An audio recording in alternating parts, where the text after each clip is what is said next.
Welcome back to the deep dive. You sent over a really fascinating stack of sources this week. I mean, this is a truly procedural look behind the curtain of a high-stakes criminal operation. It really is. We're talking about what was arguably one of the most meticulously planned robberies in Western Massachusetts history. Right, orchestrated by professionals who thought they had covered every single angle. And that's the real story here. The sources, they're almost frighteningly detailed when it comes to the logistics, the planning. This thing was built like a military operation. Clean, cold, and fast. So our mission today is what? To trace where it all went wrong? Exactly. We're tracing that thin line between a flawless blueprint and, well, complete collapse. And the shocking thing is, it wasn't the police, not at first. It was the messy, unpredictable element of human emotion. Vendettas, desperation. All of it. And it's a story that starts with just total paranoia. The foundation of this whole thing wasn't trust. It was born in betrayal. The initial hook is incredible. It's not about blueprints or scouting. It starts with a poker game. A simple poker game that just suddenly explodes into a life or death situation. A security breach. A huge one. And it sets the tone immediately. In this world, trust isn't just a weakness. It's a fatal flaw. So let's start there, at what the sources call the wired meat. Who is in this initial group, and what happens when they realize one of their own has brought a man wearing a wire? Michael Maurice Harbin.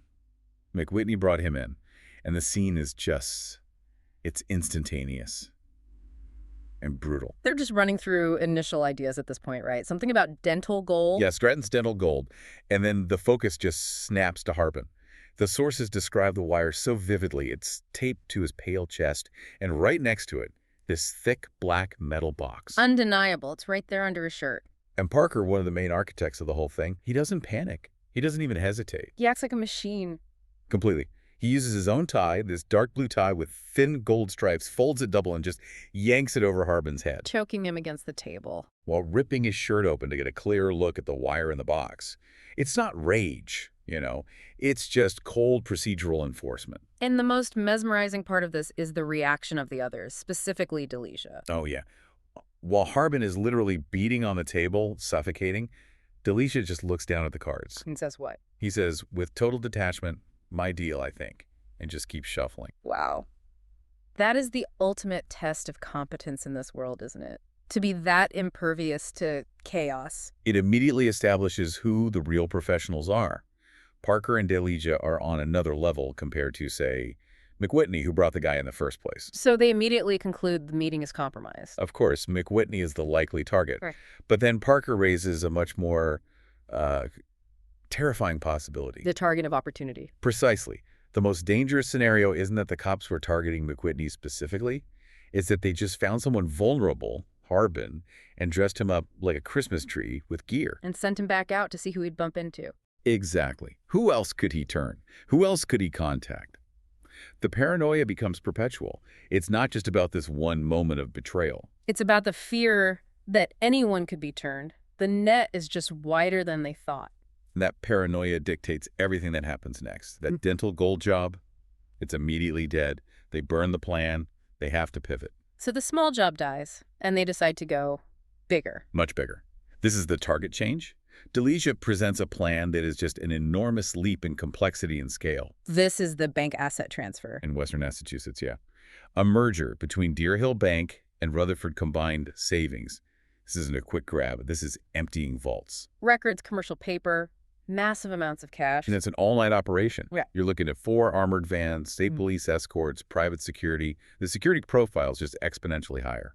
So what's Parker's reaction to this? I mean, that's a huge jump. He's the cool head. He voices the immediate problem. He says the amateur on the inside is what usually makes a good thing go bad. Right, because you can't just blow up all 4 vans. That's too much heat, too much risk. It's overkill. You need precision. You need critical intelligence. And that's the linchpin of the whole thing. It is. The entire plan hinges on one thing. Getting an inside woman who could give them one single crucial detail. Which van has the cash? Which of the 4 vans? It reduces 4 targets down to one cherry-picked target. Without that, you risk hitting a van full of worthless paper while the real prize just rolls on by. So we move from the professional architects to the essential but much messier insiders. And this is the crux of the whole deep dive right here. The pros operate on cold logic. The insiders, Yeah. they're operating on white-hot revenge and desperate escape. A highly volatile And combination. extremely. Mm. And it all starts with the connecting piece, the ex-con catalyst, Jake Beckham. Tell us about Beckham. He's not your typical inside man. No, he's interesting. Former MP in Germany, then a small city cop, and eventually he was head of security for the very bank they're about to rob. But he did time. He did. 2 years, 11 months, and 4 days for skimming. And he carried that number around with him. It's a motivator. Oh, absolutely. Yeah. That exact tally tells you he is fixated on what was taken from him. It's not just about the money. It's fundamentally about revenge. Revenge against Jack Langan, the new bank The president. man who pressed charges against him. And the sources hint it's even more personal than that Langan was vindictive because Beckham was sleeping with his wife Elaine. Which connects everything. So Beckham is the handler for the real insider. He's the one who meets with Parker and Delisha. He is. And they meet in a doctor's examining room, of all places. So they can check for wires. Right. Even after the Harbin incident, the paranoia is absolute. They all strip to the waist. It's this ritual of distrust. Does Beckham trust them? He trusts Delisha, says they go back a long way. Well, But he only accepts Parker on Delisha's word. He sees this whole thing as his cash my score. It's his way of reclaiming his pride. which brings us to the most volatile piece of the whole puzzle, Elaine Langan. Revenge and escape. She's the source of the intel, and she's a complete wreck. The sources describe her as bone-thin, sharp-featured, with this graceless jitteriness. Like someone whose medication was cut off. Exactly. She is a woman on the absolute edge, fueled entirely by resentment. She's the daughter of the former bank president, and she feels her family was lowballed on the sale. But the more immediate motivation is her husband, Jack Langan. She despises him. She's trapped in this miserable marriage, and her only goal is to get the money, a full 1/3 of the haul, to divorce him and escape to the south of France. So Parker and Delisha must have seen her as a huge liability. Instantly. She mentions she carries a gun, and Parker immediately tells her to stop. For them, a gun is a tool. For Elaine, it's a nervous symptom. It's a problem waiting to happen. But her operational value is immense. It is. She provides the detailed route map. She confirms the move date is no later than November 1st. And crucially, she gives them the first major hint. The cash van will be either the second or third in the convoy. Which is huge. That transforms the logistics. They can focus their attention on the middle of the convoy. Okay, not the lead or the trail car. But even with Beckham and Elaine, they still need more. They need cover. And that leads to the final and most tragic insider, Dr. Myron Matchin. He's the silent medical cover brought in by Jake. But his motivation isn't revenge or pride. It's just pure existential desperation. He's a successful doctor, but he's trapped. Completely trapped in a loveless marriage with a woman, Ellen, who paid for his entire education, his office, everything. And he'd read this study. The one about doctors having the highest suicide rates and the lowest divorce rates? Why do the sources bring that up? It's the key to his whole psychology. The idea is that doctors, because of their training, can't imagine new narratives for their lives. For Matchin, a brutal divorce from Ellen was literally harder to face than the thought of just ending it all. Wow. So suicide was the easier way out. That's the level of misery we're talking about. He saw Jake, the ex-con, as someone who could take risks, who could choose a different path. Matchin just needed the cash, a third of Jake's third, to flee with his mistress, a former patient named Isabel Moran. So you have these two professionals, Parker and Delisha, running on pure logic. And they're leveraging 3 insiders who are all running on these burning emotional states: prideful revenge, bitter resentment, and suicidal escape. It's an incredibly fragile structure. A house of cards built on human desperation. And almost immediately you see those cards start to wobble. Starting with the alibi, the first failure comes from Jake. It does. Parker had a brilliant, if ruthless, plan to protect him. Just violate parole on something minor, get locked up for 3 weeks, rock-solid alibi. But Jake refused. Why? Pride. Simple as that. He was proud of serving his exact time, of having a clean record since his release. That little bit of vanity became the first fatal human error in the plan. And it put Elaine in an impossible position. It was an immediate threat to her. If Jake can't secure an alibi, he draws attention. And that attention leads straight to her. She wasn't going to let his pride derail her escape to France. So she improvises violently. This is the failed alibi and the shot. She takes this drastic, panicked countermeasure. She finds Jake outside the Trails End Motor Inn where he works, and she shoots him in the leg with her .38 Colt Cobra. It wasn't to kill him. No, it was to force a legitimate, undeniable hospital stay, to secure his alibi through a verifiable medical emergency. But it's the worst possible outcome for the plan. Absolutely. A quiet parole violation is local noise. A shooting of a former bank security chief. That's state-level noise. That brings scrutiny they cannot afford. And while they're dealing with this new mess, they still have to clean up the old one. The fallout from the Harbin situation, this is the pursuit of Harbin and the neutralization of Keenan. Roy Keenan, the bounty hunter. A professional. Big guy, shaven head, drives a red Chevy Suburban. He and his partner, Sandra Loscalzo, are very, very good at what they do. And he's relentless. He tracks Parker down through a phone bill. Yeah, Delisa's phone bill. A call to a number registered to Claire Willis, which was Parker's cover name, at a lake house in New Jersey. He connects Delisia to Parker. So Keenan confronts Parker. He does, and Parker shows him this tiny .25 Beretta Jetfire. It's a threat, but Keenan isn't deterred. He's a professional, too.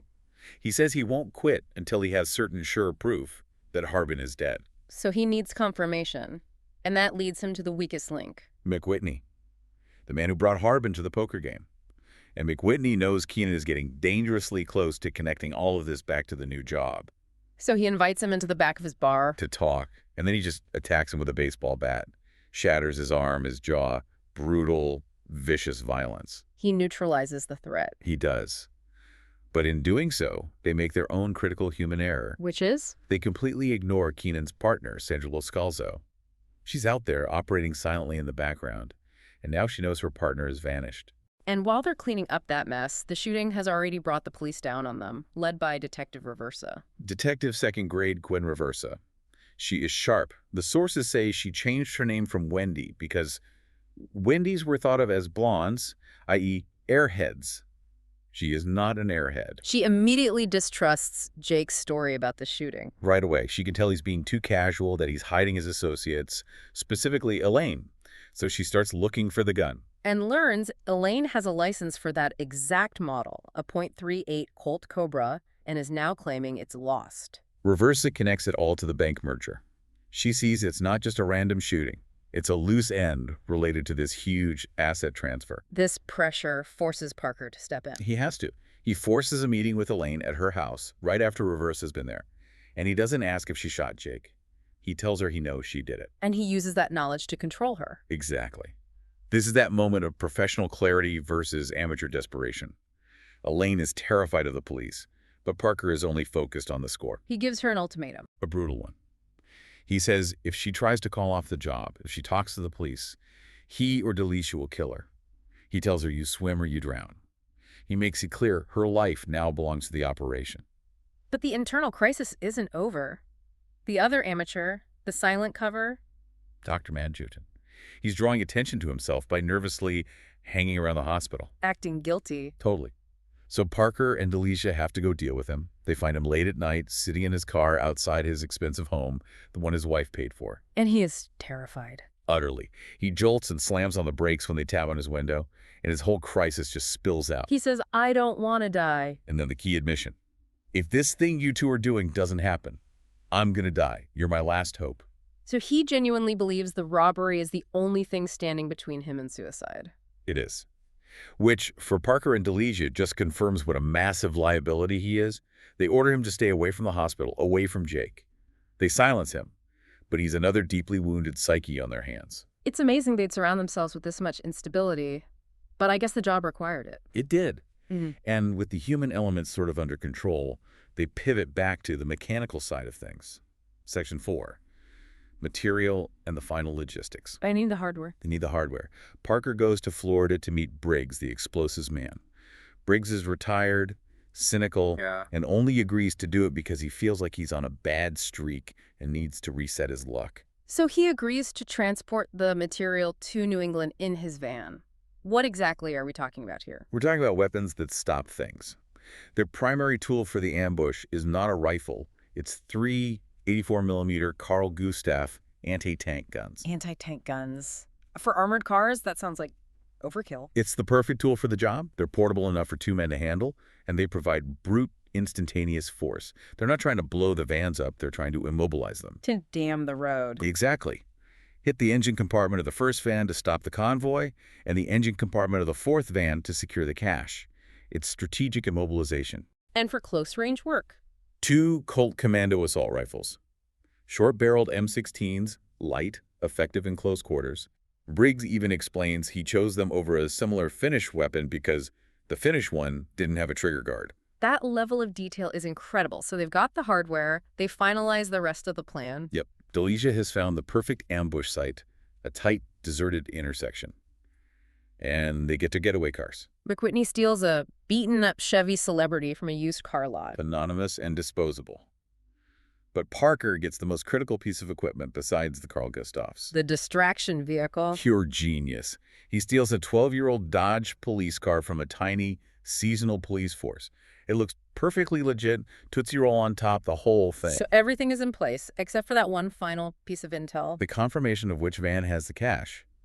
And it all comes down to Elaine at the absolute last second. She almost collapses the whole thing. She does. She's at a bank party, gets drunk to cope with the stress, and just forgets to note the cash van. Parker and Delicia have to break into her house to wake her up. And she drives back to the bank. Under extreme duress. And she gets the detail. The cash is in the 4th car. And the way they communicate that number, it's so low tech. A fax. She faxes the number 4 to an intermediary, an ex-wife of Delicia's named Grace. And Grace picks up the fax where? Not at her office. She hid it inside a specific book in the mystery section of the public library. The Gracie Allen murder case. Incredible. So they have the number, the target is confirmed, the stage is set. The stage is set. We move into the action. Section 5, the robbery and the immediate retreat. It's 1:30 in the morning. The convoy rolls out. And the setup is tense.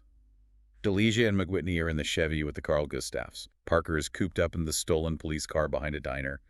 It looks completely routine. And at the same time, Sandra Lascalzo, the bounty hunter's partner, is listening to police scanners. And she senses it. She's a professional. She hears these cryptic reports, this coordinated movement. She describes it as sensing a whale too far below your ship to see. Then comes the ambush. And they execute it with terrifying speed. Delicia and McWhitney launch the Carl Gustavs. They hit the first van. Spectacular explosion blocks the road. And then they hit the 4th van, the cash van. Exactly. Thanks to Elaine's last-minute intel, the whole intersection is paralyzed. Just this garish glare of fire and wreckage. And now comes the stroke of genius, the fake-out and extraction. Parker screams out from behind the diner in the stolen police car, siren wailing. And he speeds not towards the burning wrecks, but toward the untouched second armored car. And uses a loud hailer to order it to follow me. It's the psychological pinnacle of the plan. The security forces see what looks like official help arriving, and they follow the perceived authority. The second van just hurries away from the chaos, thinking it's being saved. Leaving Delicia and McWhitney free to deal with the cash van. They force the guards out, handcuff them. No unnecessary violence, just speed. The whole operation, from the first blast to them driving away from the transfer point at the factory, takes less than 10 minutes. They walk away with what, $1.5 million? Closer to 1.5, yeah. Yeah. The bank claims $2 million. It's a stunning tactical success. The planning worked. The diversion was perfect. So why didn't they succeed? Because the modern police response is just too fast. They hear a helicopter approaching before they can even get clear. They can't travel with the haul. So they have to hide everything. Instantly. They drive to an abandoned church, they hide the truck under a tarp, and they carry the $1.5 million in cash boxes up to the choir loft. And they try to blend in by parking their cars to look normal. Right. McWhitney's pickup looks like maintenance for the church. Parker's Dodge looks like a real estate broker across the street. But the tactical genius is already being undermined by the impossible speed of the escape failure. And this is where the human weaknesses they tried to contain just explode. Section 6. Betrayal and dispersal under heavy surveillance. The search is just massive. Helicopters, feds, roadblocks. And the first betrayal comes from Jake's own family. His sister, Wendy, starts cooperating. But the truly devastating betrayal, the one that ends the whole thing, comes from Dr. Machin. He uses the death of his wife, Ellen. Whether it is suicide or foul play, it's linked to his desperation to secure his own alibi. He calls a press conference. A press conference. The opposite of what Parker told him to do. He weaponizes his grief. He publicly blames Jake. Says Jake led him into this, making himself out to be a victim of a great personal tragedy. He throws Jake completely under the bus. To save his own skin and his future with his mistress. It's a stunning act of self-preservation, but it's catastrophic for the team. And while he's doing that, Detective Reversa is closing in. She appears on TV. She's connected all the dots. The shooting, Elaine's missing gun, And now Parker. She's identified him by his landscape architect alias John B. Allen and his Lexus. Her intelligence network is just superior. It is. Parker drives his rental Dodge to a diner, and he sees a police car pull up right behind him. He's surrounded. He knows his alias is burned. He knows. Uh, He knows one computer talks to another. The dragnet has him localized. the trio has no choice. None. They can't carry the cash and they can't stay there. They decide to leave the money in the choir loft for a month, hoping the heat dies down. And then they separate. Delisha goes on the move. McWhitney goes back to his bar. And Parker sees the police bringing in tracker dogs. So he walks out the back of the diner and just escapes on foot up a weedy, wooded hill. Leaving his car, his identity, and $1.5 million behind him, he's just a man running from dogs. The spectacular tactical success led to an instant, total strategic failure. When you look back, the execution, the crime itself, was technically brilliant. The fake out with the police car, the Carl Gustavs. Sheer genius. It allowed them to walk right up to the cash van uncontested. A perfect piece of criminal engineering. But the human element. Elaine's nerves, Jake's pride, Machin's panic. And reverses relentless persistence. That's what led to the immediate collapse of the escape plan. They were meticulous about explosives and timing, but they completely failed to factor in the catastrophic weight of their insiders' personal baggage. Exactly. The very thing they were trying to check for with those wire pats downs at the beginning. And the ultimate prize, the $1.5 million, it just sits there unclaimed, held hostage by this massive police dragnet. So the lesson is that the criminal mind can account for hardware and police procedure, but it can't account for the corrosive, unpredictable power of human emotional collapse. It wasn't the police who stopped them. Not really. It was the destructive force of domestic misery and personal revenge. Which leaves us with a pretty provocative closing thought. It does. Did this heist fail because the architects so fundamentally underestimated the emotional desperation that fueled their amateurs? I mean, just consider Dr. Machin. He needed that cash to escape a divorce he couldn't face. His need to escape his unhappy marriage literally resulted in the death of his wife, allowing him to create a new narrative for himself by blaming the tragedy on Jake. That level of personal domestic catastrophe is what ultimately brought the whole thing crashing down. Food for thought, and proof that in this world, nobody runs forever. We'll see you on the next deep dive.